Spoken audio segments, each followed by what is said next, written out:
Bienvenue les amis sur le journal d'Aurélie Laflamme. La partie 2 du mois d'octobre. Donc lundi 3 octobre, je me réveille dans le lit de ma mère et elle me dit bien dormi. Je lui ai pourtant dit 100 fois de ne pas me demander ça. Elle est sourde ou quoi?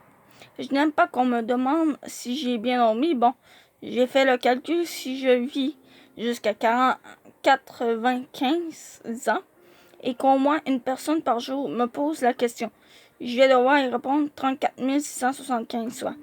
Si 2 personnes par jour me la posent, on gagne à 69 350 fois.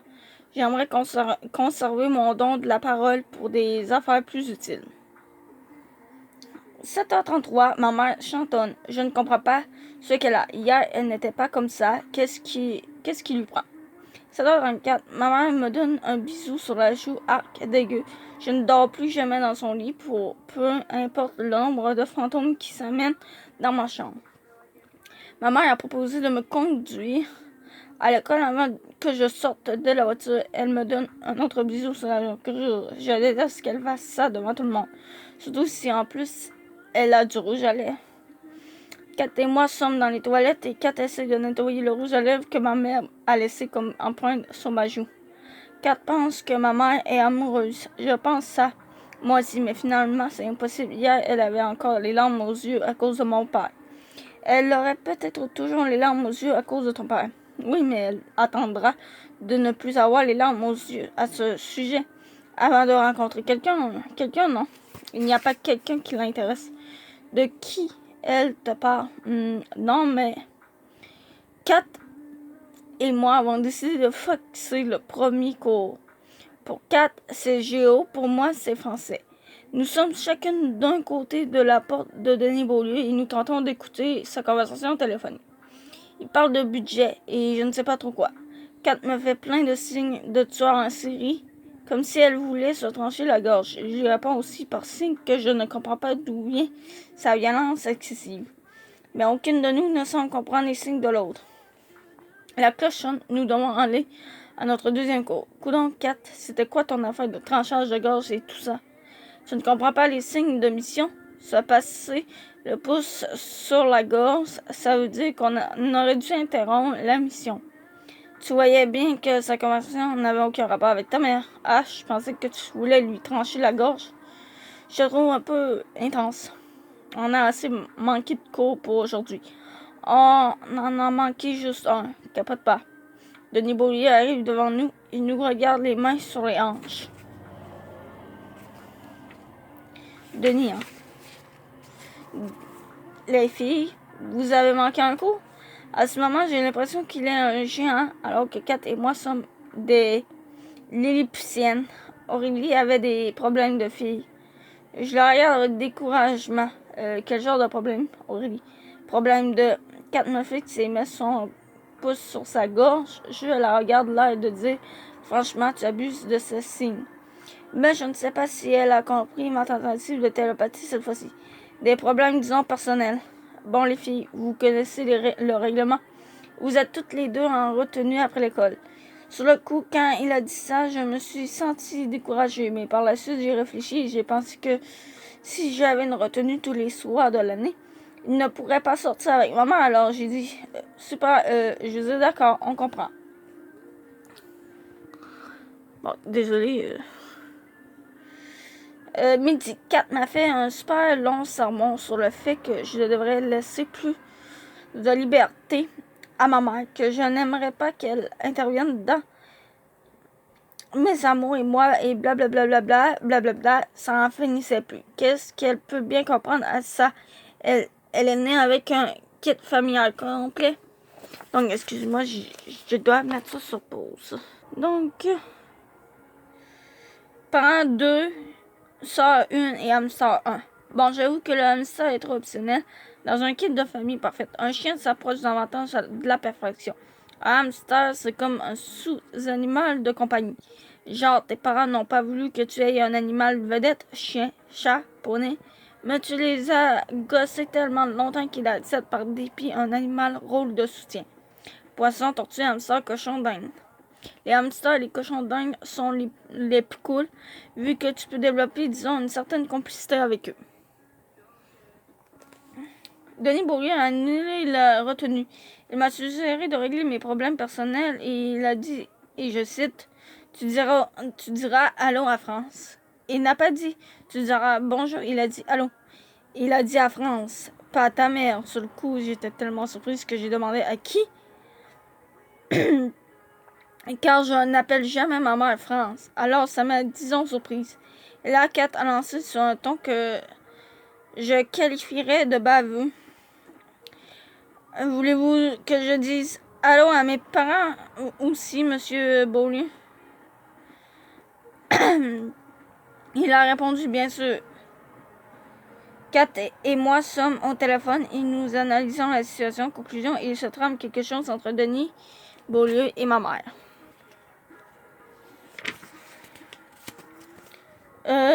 Conclusion de la conclusion, je le savais. Mercredi 5 octobre. Oh mon Dieu, oh mon Dieu, oh mon Dieu.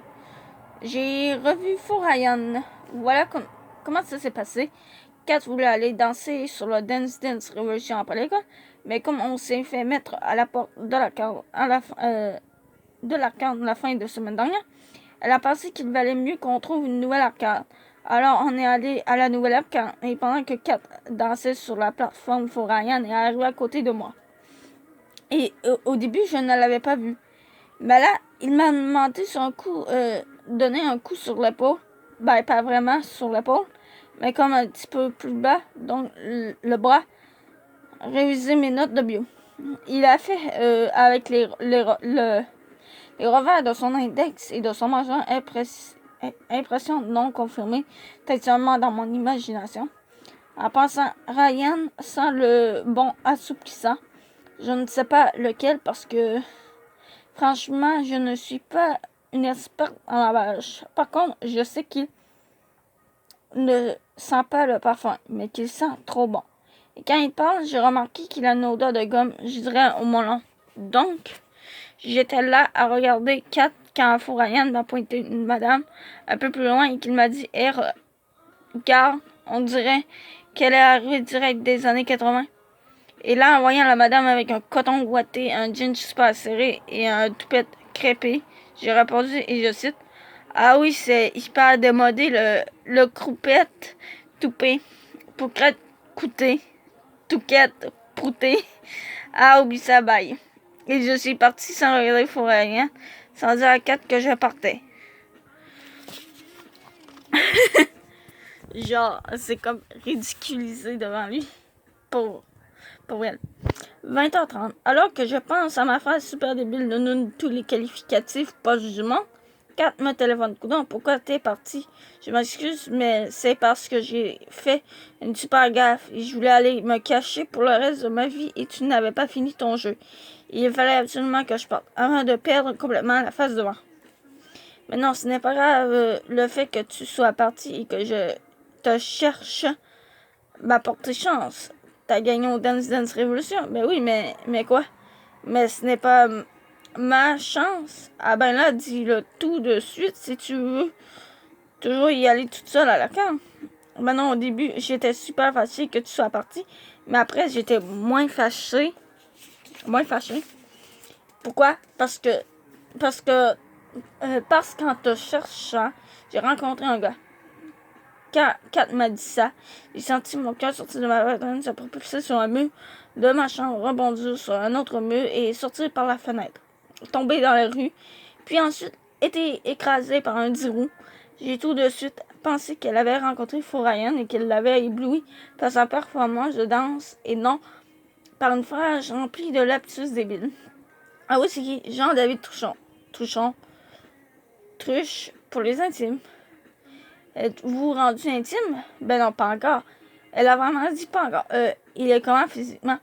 Il est super beau. Un beau genre style cheveux bruns, yeux bruns, beau t-shirt rouge. Ah ok, il ne ressemble pas du tout à Ryan Sheckler. Non, vraiment pas. Ce n'est pas le gars du tampon flûte. Ben voyons donc, je n'aurais jamais été intéressé par le gars qui t'intéresse. Tu me prends pour qui, une espèce de bitch? Il ne m'intéresse pas partout. Le gars du tampon flûte, puis il s'appelle Fourayan en passant. Comment ça, Fourayan? Ben le gars du tampon flûte, il ressemblait à Ryan Sheckler, non? Hein? Rapport? Tu ne connais rien à Ryan Sheckler? Ben j'en connais assez pour dire que le gars du tampon flûte ressemble à Ryan Sheckler autant que Denis Beaulieu ressemble à Johnny Depp. Parle pas de lui, en tout cas, peu importe, on ne l'appelle plus le gars du tampon flûte. C'est faux Ryan. Ben, Trush n'est pas faux Ryan. Ok. Le Diron a reculé. Mip, mip, mip, mip, mip. Mon cœur est remonté par la fenêtre de ma chambre et il a ainsi refait toute sa trajectoire de rebond sur les murs pour revenir bien à sa place dans ma poitrine. Okay. J'ai terminé la conversation en disant à Kat que je trouvais que Trush était un surnom vraiment poche qui résonnait à mes oreilles comme s'il l'était à profond débile. Et Kat a dit qu'elle était bien d'accord, mais que quand je verrais le gars qui, semble-t-il, ne ressemble à rien à David Desrosiers, je trouverais un certain charme au surnom. Pas à cause du surnom comme tel, mais à cause du gars. Croupette toupée, franchement. Pouquette croûtée. Ah, je suis donc bien niaiseuse. Touquette proutée. Ha ha ha ha ha. Je me demande sérieusement pourquoi j'ai eu l'impression que mon cœur se faisait écraser par un petit roux quand Kat m'a dit qu'elle avait rencontré un gars et que j'ai pensé que c'était faux rien. Nah, les gars m'énervent. Ça ne changera pas. C'est seulement parce que j'ai perdu toute dignité humaine devant lui, c'est clair. Et que si Kat sortait avec lui, je serais pogné pour revoir très souvent quelqu'un devant que j'ai perdu ma dignité. C'est tout. Croupette toupée. Je n'en reviens pas. Maman de Chachon, Aurélie, es-tu encore en train de lire des jarcis? Tu as de l'école demain. Moi, séance. Oui. Toupette crêpée. C'est facile, me semble. Jeudi 6 octobre. Kat pense que si on vivait dans un film, je ne voudrais pas empêcher ma mère de rencontrer un homme. Elle dit qu'au contraire, je ferais tout pour l'encourager. Elle m'a donné un seul titre de film à l'appui de Perfect Man avec Hilary Duff. Je lui ai répondu que si on vivait dans un film, je serais constamment bien maquillée, que je ne porterais que du beau linge et que mon père serait vraiment un extraterrestre et qu'il viendrait me chercher. Et là, je n'avais pas d'autre exemple cinématographique que E.T. à lui donner. Alors, elle m'a dit que si je voulais ressembler à une crotte, c'était mon problème. Ce que j'ai trouvé assez inapproprié. J'ai rappelé Kat pour lui parler de la pauvreté de notre culture cinématographique. Elle était d'accord avec moi. On va se louer plein de vieux films pour remédier à la situation. Merde. Aucun rapport avec Kitty. J'ai été poignée dans une espèce d'affaire pas possible que j'aurais vraiment aimé éviter. Bien entendu, c'est le vendredi 7 octobre. J'ai été chez Kat et après le souper, on voulait aller dans sa chambre pour parler de secrets genre Trush, le nouveau sujet préféré de Kat. Mais là, les parents de Kat, qui prenaient un café à la table et qui discutaient, nous ont un peu, disons, gâché notre moment. Son père a demandé « Kat, peux-tu jouer avec ta soeur? » Et la Kat a répondu « Ben, papa, on voulait être seul. » Là, son père a dit « Et c'est là que j'ai été pognée dans l'espace d'affaires pas possible. Toi, Aurélie, est-ce que ça te dérange de jouer avec Julien? » On aurait dit que j'étais dans la matrice et que le temps venait de s'arrêter. Kat me regardait de côté, les parents de Kat me regardaient de face. Avec leur café fumant entre les mains, Julienne a 10 ans. Elle est correcte, mais elle est en 5e année. Et la différence avec nous est flagrante. Si elle était en, mettons, première seconde, on pourrait peut-être déjà connecter un peu plus avec elle. Mais elle est jeune et on ne peut pas vraiment se dire nos secrets devant elle car elle n'est pas digne de confiance. La dernière fois que Kat lui a révélé un secret, c'était la fois où on avait été à un party chez Louis-Martin Lefebvre en premier secondaire et qu'on avait joué à vérité conséquence. Julienne était allée tout répéter. Résultat, Kat n'avait plus le droit d'aller dans un party pour le reste de l'année. ce que j'avais trouvé un peu excessif de la part de ses parents, mais qui m'avait fait comprendre le caractère flamboyant de mon ami. Bref, les projetés invisibles qui sortaient des yeux de toute la famille de Morse étaient braqués sur moi. Kat est ma seule vraie amie. Si je faisais un faux pas devant ses parents, vu leur caractère excessif, ils pourraient m'empêcher de voir Kat pensant que je ne suis pas un bon exemple pour leur famille. Comme ces dernières semaines, j'ai eu un aperçu de ce que serait ma vie sans Kat. J'ai répondu ce que tout le monde aurait répondu à ma place. Ça ne me dérange pas du tout. J'adore Julienne. J'avoue que j'ai peut-être un peu exagéré. Là, j'adore. Depuis une demi-heure, Kat s'engueulait avec sa sœur et je me sens de trop. Pendant ce temps-là, je joue avec Caprice, leur sœur, couleur caramel, rôle de soutien, catégorie animale de compagnie dans leur famille. Tu n'es pas capable de te trouver des amis, il faut que tu viennes me parasiter. Ce n'est pas si grave, Kat. On peut... tes amis se tiennent avec toi juste parce qu'ils ne sont pas capables de trouver d'autres amis. Elle parle de moi, là? Bon, ben, je vais vous laisser, les filles. Tu vois ce que t'as fait, là? Pas de Kat qui ouvre la porte du sous-sol. Vous n'êtes pas en train de vous chicaner, là? Non, on s'aime.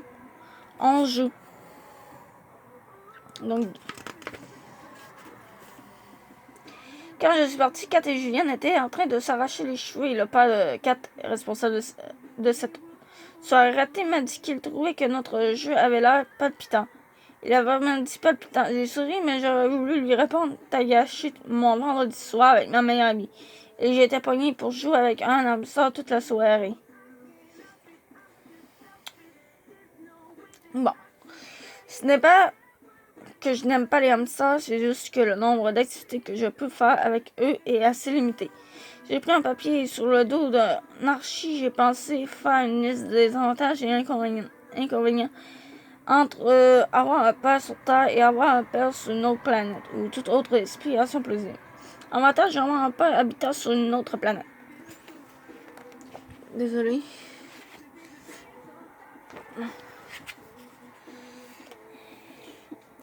Il ne vous oblige pas à jouer avec des sœurs, si vous en avez une. Il ne vous brime pas dans votre liberté de passer une soirée avec une amie. Il n'est pas au courant de choses très gênantes, des affaires de filles surtout. Il ne peut jamais vous chicaner. Votre mère ne peut jamais dire « Si tu continues, je vais être obligée d'en parler à ton père. » En maintenant, j'aimerais un père habitant sur la même planète. Avoir un père. Je me rends jusque dans la chambre de ma mère. J'entrouvre la porte et je la vois dans son lit en train de regarder un film un film top vintage à la télé. Grise, ses cheveux sont attachés et elle a ses lunettes. Il y a plein de magazines autour d'elle et elle se lune les ongles. Franchement dégueu de faire ça dans son lit. Quand elle m'approche, elle dit qu'est-ce qu'il y a, ma belle? Rien. Veux-tu encore dormir ici? Non. Elle a ouvert ses bras et m'a fait signe de venir en repliant et en dépliant ses doigts. Et je suis allée la rejoindre sur son lit. Elle m'a confié que plus jeune, Grease 2 était son film préféré. Au début, je l'ai trouvé quétaine, mais le film était finalement papillon. Donc, du coup, c'est ainsi qu'on va se laisser. Et je vous dis à la prochaine!